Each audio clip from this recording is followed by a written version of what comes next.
Well, I think you've got two alternatives, haven't you? You've got either property or shares.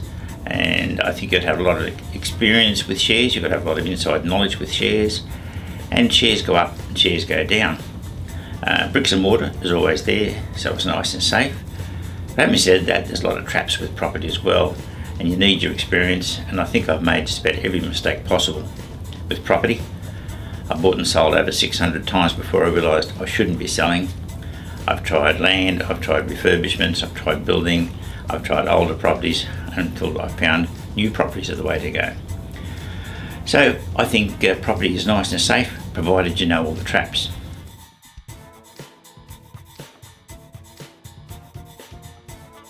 Well, I retired at 27 and I stayed happily retired for 20 years.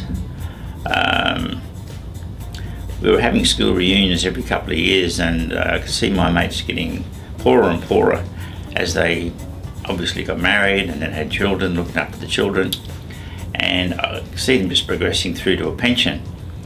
And I was trying to explain to them why they should get into property and how to get into property, and it was very difficult for them to absorb. So year after year they'd say, no, it doesn't suit us, it's not, we can't afford it. I pointed out to them that I was the poorest kid at school and now I was the richest, and it was only because of property. So finally it was Maurice Godfrey that said, put it all in writing so we can follow it. So it took me the best part of a year to put it all down on paper and get it all sorted out. And so the next time we met, they all got enthusiastic, got behind it, and that was the start of the Investors Club. So originally it was just to be my old schoolmates, but then they started telling their friends told their friends, and within no time at all we had about 60 people in the club. We thought that was fantastic. The next thing we had 600. We were then going to close it off at the Magnificent 600, we called it, and the big vote was no, continue, because more volume means better discounts from builders, insurance companies, and all those other things we were starting to add. So that's how we started the Investors Club.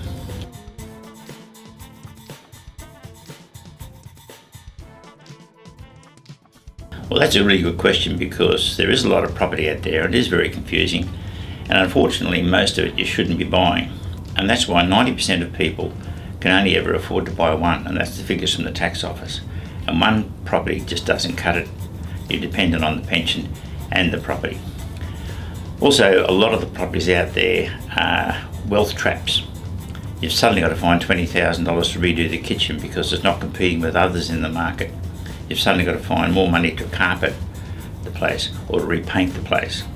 And we all know one star who went bankrupt because he bought a number of properties. They were all the wrong sort of property and in the wrong location and probably the wrong sort of funding. So he went bankrupt.